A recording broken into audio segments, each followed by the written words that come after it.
Hello मित्रों, तो लीजिए एक और स्टोरी आपके लिए। ये कहानी है जरा हटकर, जहाँ प्यार मोहब्बत रोमांस तो होगा ही, साथ ही एक्शन ड्रामा और सस्पेंस भी। तो सुनते रहिए और चैनल को सब्सक्राइब जरूर कीजिए। डिस्क्लेमर, यह कहानी पूर्णतः काल्पनिक है।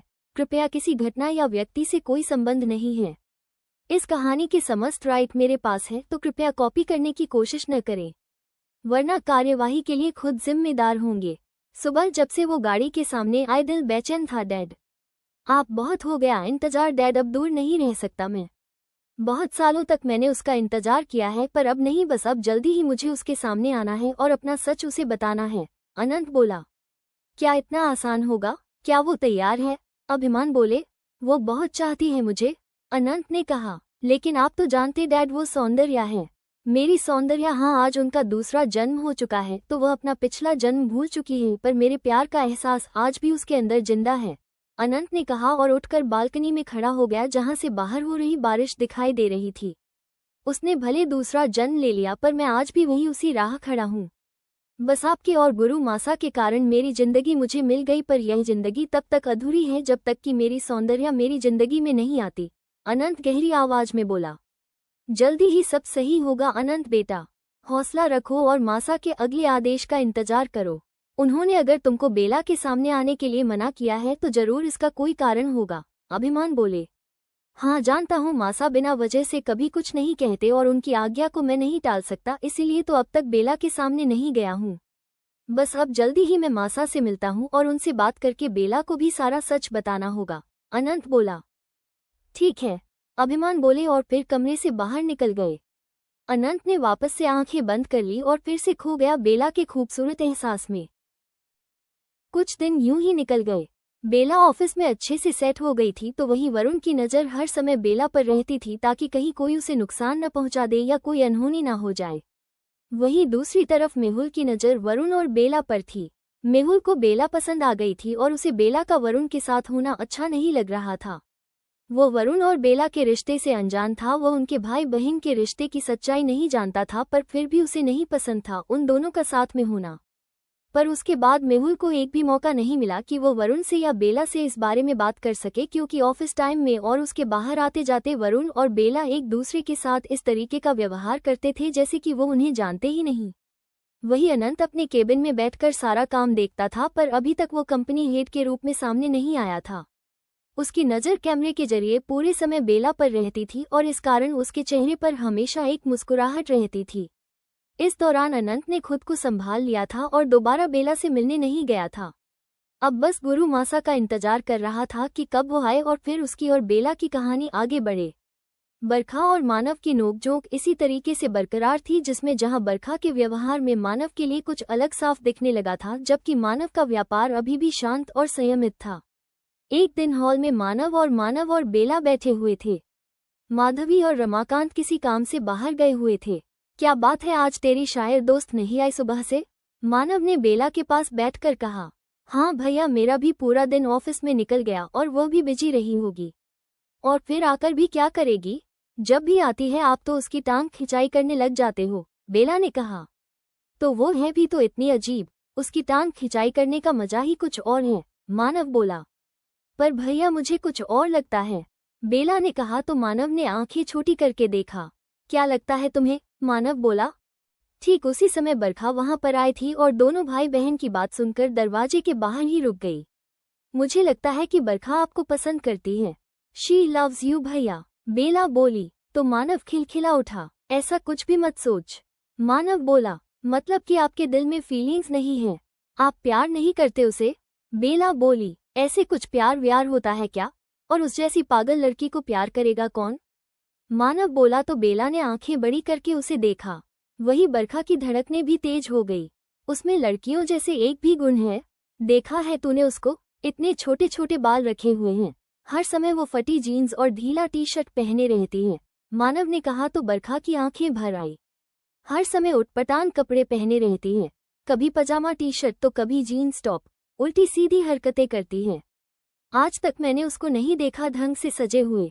उसे देखकर किसी लड़की को भले उससे प्यार हो जाए, पर किसी लड़के को तो उससे प्यार हो ही नहीं सकता, मानव ने कहा। तो बेला ने गुस्से से मानव को देखा। भैया प्लीज, वो मेरी फ्रेंड है और वो उसका रहन सहन, उसका पहनावा है, इसका मतलब यह नहीं कि कोई उसे प्यार नहीं कर सकता। She is so cool. और हर लड़की सज संवर के नहीं रहती, बेला बोली। मानव खामोश रहा। वो बहुत प्यारी और खूबसूरत है।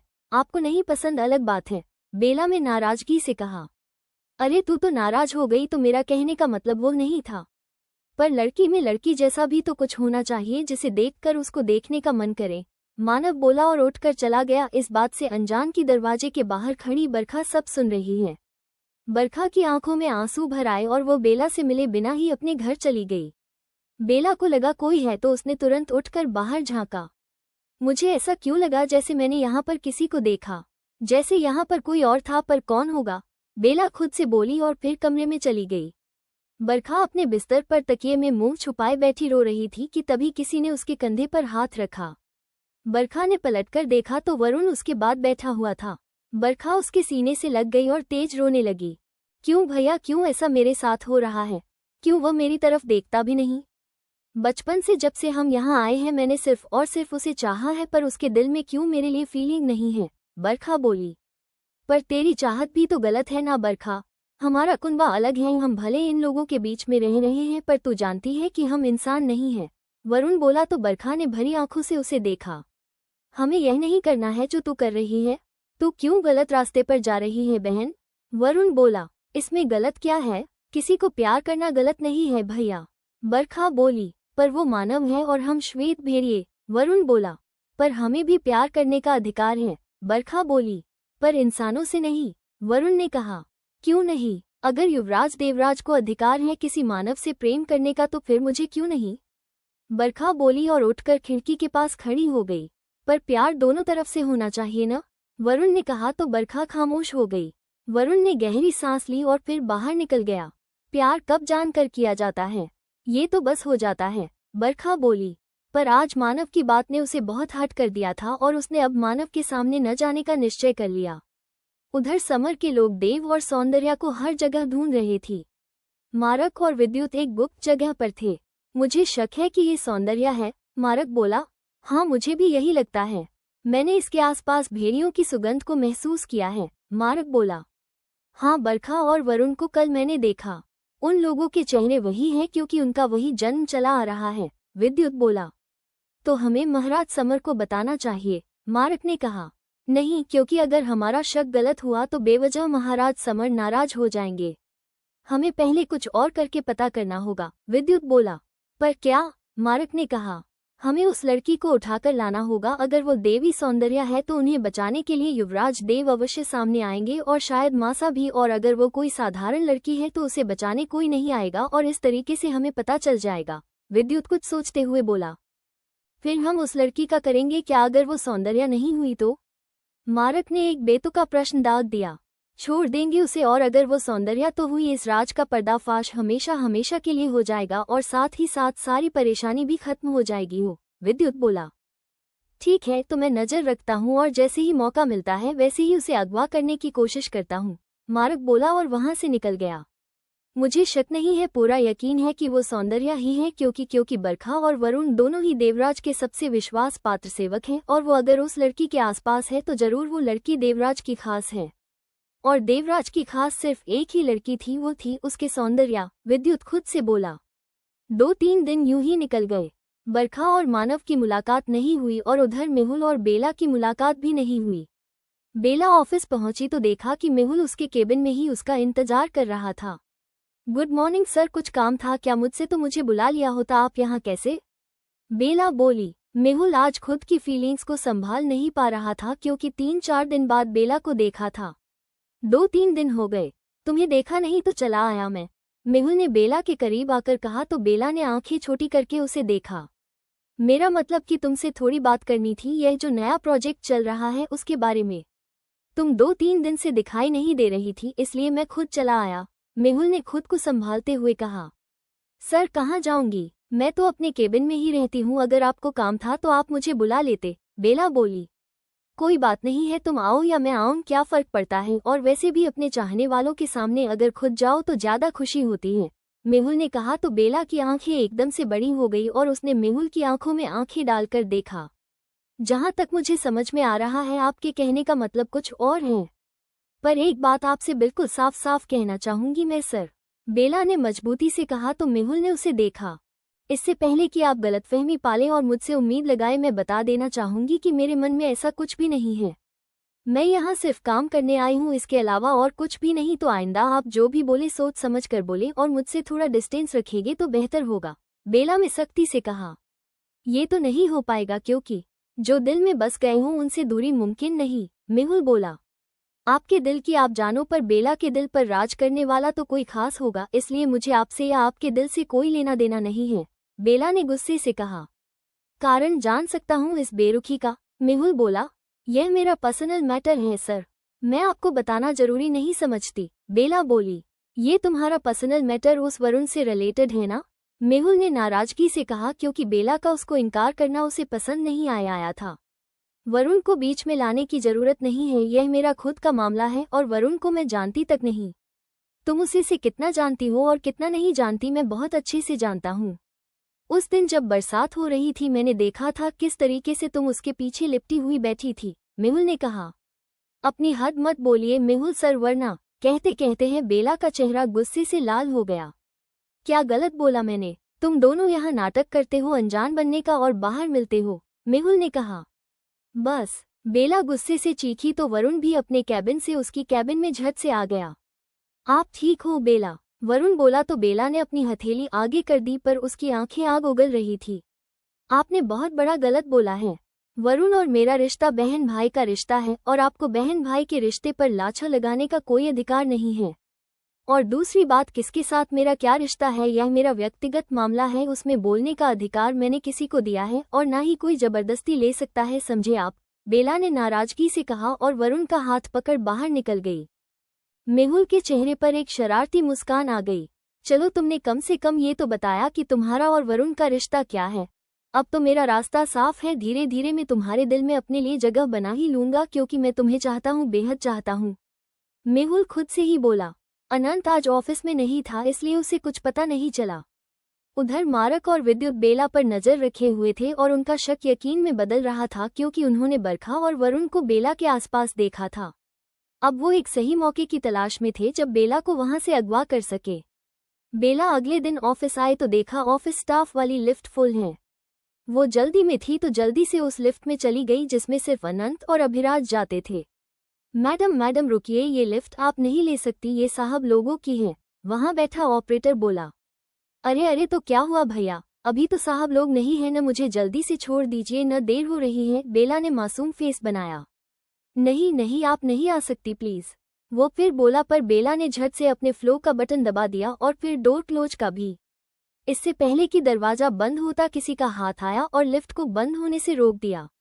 मर गए, वो आदमी बोला तो बेला ने आंखें बड़ी कर सामने खड़े आदमी को देखा और बेला की पलकें झपकना भूल गई। वो अनंत था, वही खूबसूरत मनमोहक खुशबू बेला को महसूस हुई। गुड मॉर्निंग सर, वो ऑपरेटर बोला। अनंत ने गर्दन हिलाई। आप प्लीज निकलिए मैडम। सर, मैंने बहुत रोका पर ये नहीं मानी, ऑपरेटर बोला तो अनंत ने बेला को देखा जो कि खोई हुई सी बड़ी बड़ी आंखों से उसे ही देख रही थी। इट्स ओके, अनंत बोला और उसी के साथ लिफ्ट चल दी। तुम, बेला ने अनंत की तरफ उंगली की। अब चुपचाप खड़ी रही मेरी माँ, ऑपरेटर बोला। 1 मिनट भैया, मुझे इनसे बात करने दो, बेला बोली तो उस लड़के ने सिर पीट लिया। वही अनंत मन ही मन मुस्करा उठा। तुमको देखा है मैंने, ये खुशबू पहचानती हूँ मैं, क्या तुम वही हो? बेला ने अनंत की आंखों में देखा। ये वही नहीं है समझी, ये साहब हैं, इस कंपनी के मालिक हैं, अभिमान शेखावत के बेटे अनंत शेखावत, वो लड़का बोला तो बेला ने आंखें छोटी कर अनंत को देखा। नहीं, तुम वही हो, है ना? मैं सही कह रही हूँ ना? बेला बोली। तब तक लिफ्ट फ्लोर पर पहुंच गई और अनंत बाहर जाने को हुआ।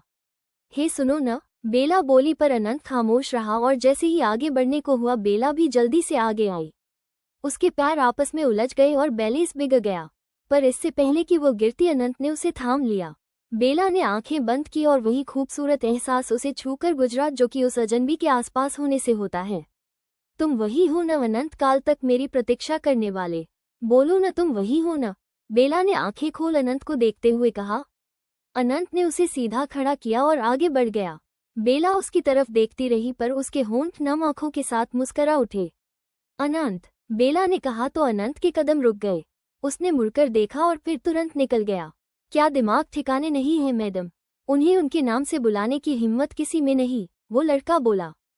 हिम्मत नहीं, हक चाहिए, और ये हक खुद उन्होंने दिया है, बेला बोली और मुस्करा के अपने कैबिन की तरफ बढ़ गई। सामने से आते मेहुल ने उसे देखा तो तुरंत उसकी तरफ आया। गुड मॉर्निंग बेला, मेहुल बोला। गुड मॉर्निंग सर, बेला बोली और आगे बढ़ गई। सॉरी, मेहुल ने कहा तो बेला ने पलट के देखा। कल के लिए सॉरी, मेरा ऐसा कोई इरादा नहीं था। इट्स ओके सर, बेला बोली। मतलब तुमने माफ किया? जी। इसी बात पर दोस्ती करोगी मुझसे? मेहुल बोला। सिर्फ दोस्ती, और मेरी पर्सनल लाइफ से आपका कोई लेना देना नहीं होगा, बेला ने कहा। डन, मेहुल बोला तो बेला मुस्करा के कैबिन में चली गई। समझने लगा हूँ तुमको और जान गया हूँ कि तुमको सिर्फ प्यार से जीता जा सकता है, तो अब कोई तकरार नहीं, सिर्फ प्यार, मेहुल खुद से बोला और चला गया। वही बेला की आंखों के आगे अनंत का चेहरा घूम रहा था।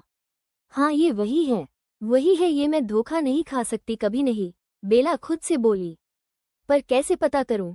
अब मुझसे नहीं रहा जाएगा, बेला खुद से बोली और फिर काम में लग गई। शाम को वो फिर जानकर उसी लिफ्ट के पास जाकर खड़ी हो गई जहां से अनंत को जाना था।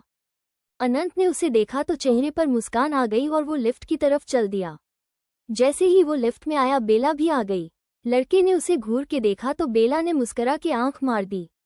प्लीज भाई, जब मालिक साहब की प्रॉब्लम नहीं है तो तुम काहे टेंशन ले रहे हो, बेला बोली तो उसने रोनी सूरत बना अनंत को देखा। अनंत ने उसे आंखों से शांत रहने का इशारा किया तो उसने राहत की सांस ली। प्लीज सिर्फ एक बार बताओ न, सिर्फ एक बार कह दो कि तुम मेरे वही दीवाने हो जो मेरे आसपास रहते हो, बेला ने अनंत का हाथ पकड़ के कहा। आप कौन हो? वो बोला तो बेला ने आंखें छोटी कर उसे देखा। तुम मजाक कर रहे हो न, बेला बोली। मैं आपको नहीं जानता, आपको शायद गलतफहमी हुई है, अनंत बोला। नहीं, बिल्कुल नहीं, तुमको पहचानने में मैं कभी गलती नहीं कर सकती। ये खुशबू मेरी सांसों में बसी हुई है और ये एहसास मेरे रोम रोम में, बेला बोली। आई एम सॉरी, पर मैं आपको नहीं जानता। नाउ एक्सक्यूज मी, अनंत बोला और लिफ्ट से निकल गया। बेला भरी आंखों से उसे देखती रही। घर आकर बेला कमरे में आए और गीली मिट्टी ले बैठ गई। आंखें पट्टी बांध के बंद की और इंसान को सूरत देने लगी जिसे उसकी आत्मा, उसका दिल पहचानता था। आंखों से आंसू बहे जा रहे थे और बेला के हाथ मिट्टी को आकार दे रहे थे। बेला ने उसे सिर्फ अंधेरे में महसूस किया था और छुआ था, उसी के हिसाब से वो आकर दे रही थी। जब पूरा आकर दे दिया तो बेला ने पट्टी खोली और उस मिट्टी के पुतले को देखा। होठों पर मुस्कान खिल गई, सामने अनंत की सूरत थी। नहीं मान रहे तुम तो कोई बात नहीं, तुमको मजबूर कर दूंगी सामने आने और सच स्वीकार करने को। बस तुम देखते जाओ, अनंत काल तक मेरी प्रतीक्षा करने वाले अनंत शेखावत, बेला खुद से बोली और खिलखिला उठी। क्रमशः डॉक्टर शैलजा श्रीवास्तव।